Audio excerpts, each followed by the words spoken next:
യാത്രകൾ പോലെ മനോഹരമായ അനുഭവങ്ങൾ സമ്മാനിക്കുന്നത് മറ്റെന്താണോ ഉള്ളത്? മൊമെന്റം മീഡിയ അവതരിപ്പിക്കുന്ന നസീം ഹെൽത്ത് കെയർ ഖത്തർ ക്യാൻവാസിൽ യാത്രാ വിശേഷണങ്ങളുമായി വോയേജ് വൈബിൽ gomusafir.com general manager mister Firoz നാട്ടു.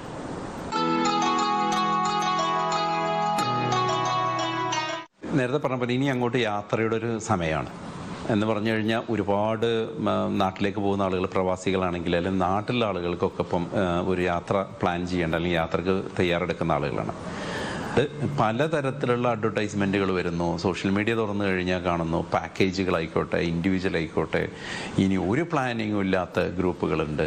അതേപോലെ ഇപ്പം കാണുന്നത് ട്രാവൽ വിത്ത് സ്ട്രേഞ്ചേഴ്സ് എന്ന് പറയുന്നത്. അങ്ങനെ ആകെ കൂടി ഏത് ഞാൻ തിരഞ്ഞെടുക്കണം എന്നുള്ളതിനെ കുറിച്ചിട്ടുള്ള ഒരു ഇത്. ഞാൻ പാരൻസിൻ്റെ കൂടെ യാത്ര ചെയ്യാറുണ്ട്. അപ്പോൾ നമ്മുടെ പ്രയോറിറ്റി വ്യത്യാസം ഉണ്ടാവും ഇല്ലേ? നമുക്ക് ടൗണിൻ്റെ അടുത്ത് കൂടുതൽ നടക്കാൻ പറ്റാത്ത, കൂടുതൽ സ്റ്റെപ്പുകളില്ലാത്ത ഹോട്ടലുകൾ, അതേപോലെ നമ്മുടെ ഫാമിലി ആയിട്ട് പോകുമ്പോൾ നമ്മുടെ കുട്ടികൾക്ക് എൻജോയ് ചെയ്യാൻ പറ്റാവുന്ന അവരുടെ ഇൻട്രസ്റ്റുകളാണ്. Childrens are happy, parents are happy എന്നാണ് പറയാം. അതിനുള്ള കുറച്ച് സംഭവങ്ങൾ നമ്മൾ നോക്കും. അതേപോലെ തന്നെ പിന്നീട് നമ്മുടെ പാർട്ട്ണർ കൂടെ, നമ്മുടെ സ്പൗസിൻ്റെ കൂടെ പോകുമ്പോൾ നമ്മൾ കുറച്ചും കൂടി കംഫർട്ടബിൾ ആയിട്ടുള്ള, റിലാക്സ്ഡ് ആയിട്ടുള്ള സ്ഥലങ്ങളെ കുറിച്ചിട്ടാണ് നമ്മൾ ആലോചിക്കുക. ഇനി ഇതിനൊക്കെ പുറമെ നമ്മുടെ ചങ്സിൻ്റെ കൂടെ, നമ്മുടെ ഫ്രണ്ട്സിൻ്റെ കൂടെ പോകുമ്പോൾ അതിന് വേറൊരു വൈബാണ്, വേറൊരു ഡെസ്റ്റിനേഷൻ ആയിരിക്കും. പിന്നെ നമ്മൾ വിളിക്കുന്ന ചില സ്ഥലങ്ങളുണ്ട്. അതായത് ചെറുപ്പത്തിൽ കേട്ട നമ്മുടെ ചില കഥകൾ, അല്ലെങ്കിൽ ചെറുപ്പത്തിൽ നമ്മൾ വായിച്ചറിഞ്ഞ ചില സ്ഥലങ്ങൾ നമ്മളിങ്ങനെ വിളിച്ചുകൊണ്ടേയിരിക്കും. അപ്പോഴാണ് നമ്മളൊരു സോളോ ട്രിപ്പിനെ കുറിച്ച് ചിന്തിക്കുക. അപ്പോൾ പലതരത്തിലുള്ള യാത്രകളുണ്ട്. അപ്പോൾ അത് നമ്മൾ എങ്ങനെയാണ് ആളുകൾ അതിനെ എടുക്കുന്നത് അതിനനുസരിച്ചിരിക്കും. പാക്കേജ് എങ്ങനെ കൈകാര്യം, കുറേ പാക്കേജുകൾ. 10,000 റിയാലിന് UK 10 ദിവസം പോകണോ, അതോ 3,000 റിയാലിന് തൊട്ടടുത്ത സ്ഥലങ്ങളിലേക്ക് പോകുന്നോ, ഇതെല്ലാം ഒരേപോലെയാണ്. ഇപ്പോൾ ഏറ്റവും ഉദാഹരണം, ഞാൻ ഈ കഴിഞ്ഞ ഈദിന് പോയ സ്ഥലമാണ് ഇറാനിലേക്ക് ആകെ 2 മണിക്കൂർ യാത്ര ചെയ്താൽ മതി.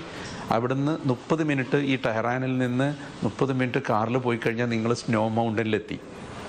3,500 ഫീറ്റ് എബവ് സീ ലെവലുള്ള ബ്യൂട്ടിഫുൾ ആയിട്ടുള്ള സ്കീ റിസോർട്ടുകളുണ്ട്.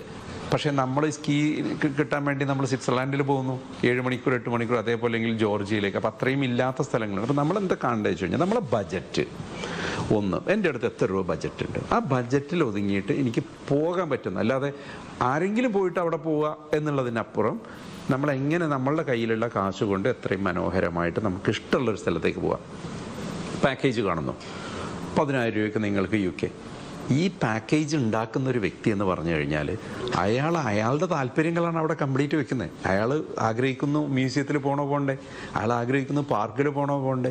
അപ്പോൾ അയാളുടെ ഒരു പ്ലാനാണ് നിങ്ങൾ കാശ് കൊടുത്ത് വാങ്ങുന്നത് ആക്ച്വലി, അല്ലെങ്കിൽ അയാളുടെ താല്പര്യങ്ങൾ നിങ്ങൾ കാശ് കൊടുത്ത് വാങ്ങുന്നത് എന്നുള്ളതാണ്. അപ്പോൾ അതിനപ്പുറം നിങ്ങൾ ഒരു യാത്രയ്ക്ക് ഒരുങ്ങുമ്പോൾ ചെറിയൊരു ഹോംവർക്ക് ചെയ്യുക. ഇനി ഹോംവർക്ക് ചെയ്യാനും സമയമില്ല, ഇതിനൊന്നും ആളുകളില്ല എങ്കിൽ നിങ്ങൾ ആരുടെ അടുത്തു നിന്നാണോ, ഒരു ട്രാവൽ ഏജൻറ്റ് അടുത്ത് നിന്നാണ് ചെയ്യുന്നതെങ്കിൽ അവൻ്റെ അടുത്ത് കുറച്ച് സമയം ചിലവഴിക്കുക.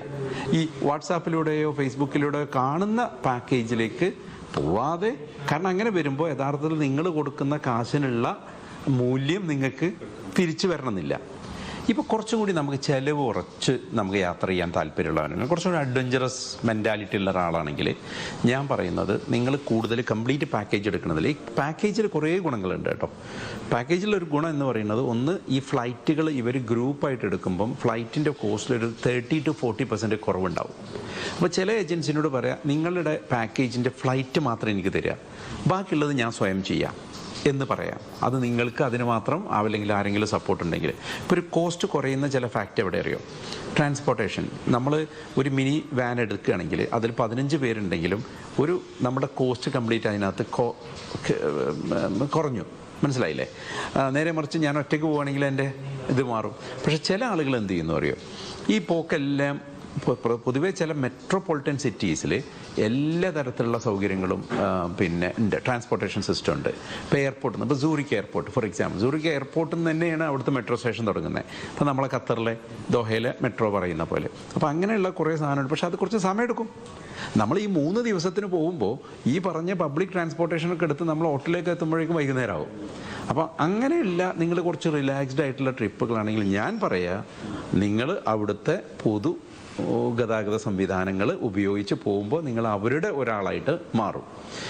ശരിയായ രീതിയിൽ നമ്മൾ പോകുന്ന ആ നാട്ടിലെ മനുഷ്യരുടെ ജീവിത രീതി മനസ്സിലാക്കണമെന്നുണ്ടെങ്കിൽ അവിടുത്തെ ഷോപ്പിംഗ് കോംപ്ലക്സ് പോയാൽ കാര്യമായിട്ടൊന്നുമില്ല. അവിടെയും ഈ പറഞ്ഞ ഈ ഫാഷൻ ഔട്ട്ലെറ്റ്, ഈ സാറയും ഈ പറഞ്ഞ ഗുച്ചിയും പ്രാഡൊക്കെ തന്നെ എല്ലായിടത്തും ഒരേപോലെ ആയിരിക്കും. പക്ഷേ നിങ്ങൾ അവിടുത്തെ ഒരു ഫിഷ് മാർക്കറ്റ് പോവുക, നിങ്ങൾ അവിടുത്തെ സൂപ്പർ മാർക്കറ്റിൽ പോകുമ്പോൾ അവർ ഉപയോഗിക്കുന്ന ഓരോ നിത്യോപയോഗ സാധനങ്ങളിൽ നിന്ന് നമുക്ക് അവരുടെ സ്വഭാവങ്ങൾ, അവരുടെ സംസ്കാരങ്ങൾ മനസ്സിലാക്കാൻ പറ്റുന്നതാണ്.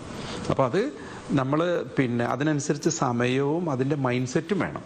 ഇപ്പോൾ ചില ആളുകൾ പറയണ ഇതൊക്കെ നോക്കാൻ നമുക്ക് സമയമില്ല, അതുകൊണ്ടാണ് ഒരു ട്രാവൽ ഏജൻ്റ് അടുത്ത് വരുന്നത്. അപ്പോൾ അയാളുടെ കാര്യങ്ങൾ മാത്രം നോക്കി ഈ സംഭവങ്ങൾ ചെയ്യും. അതിന് നിങ്ങൾ കാശും കൊടുക്കേണ്ടി വരും. അപ്പം എന്താ പറയുക, നമുക്ക് തന്നെ ഒരു ചെറിയ ഹോംവർക്ക് ചെയ്തിട്ട് പോകേണ്ട സ്ഥലങ്ങൾ ഏതൊക്കെയാണെന്ന് വേണ്ടത്.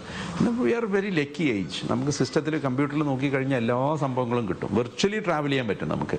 അവിടുന്ന് എത്ര ദൂരം ഉണ്ടെന്നുള്ളതൊക്കെ. അപ്പോൾ ചില രാജ്യങ്ങളിലൊക്കെ ശ്രദ്ധിക്കേണ്ടത് ചില മാപ്പുകൾ വർക്ക് ചെയ്യില്ല. ഇപ്പം ഞാൻ കഴിഞ്ഞ ആഴ്ച പോയത് കൊറിയയിൽ ഗൂഗിൾ മാപ്പില്ല. നമ്മൾ വിചാരിക്കും ഇത് വെച്ചിട്ട് നമ്മൾ നിയറസ്റ്റ് ഇന്ത്യൻ റെസ്റ്റോറൻറ്റ് സെർച്ച് ചെയ്ത് കഴിഞ്ഞാൽ അവിടെ അതില്ല. കാരണം ഗൂഗിൾ മാപ്പ് ഫോറിൻ സെർവറിലാണ്, കൊറിയയുടെ നിയമപ്രകാരം അവരുടെ സെർവർ തന്നെ. അപ്പോൾ അതിന് അവിടുത്തെ ഒരു ലോക്കൽ ആപ്പ് ഉണ്ട്, അതിലൂടെ നമുക്ക് ഈ പറഞ്ഞ സ്ഥലങ്ങൾ കണ്ടെത്താം. അപ്പം കുറച്ച് ടെക് സാവിയൊക്കെ ആയിട്ടുള്ള ആളുകളാണെങ്കിൽ അവർക്ക് സ്വയം എക്സ്പ്ലോർ ചെയ്യാം. പക്ഷേ അതില്ല എങ്കിൽ ഒരു ഏജൻറ്റ് വഴി ഒരു ഇത് ചെയ്യാവുന്നതാണ്.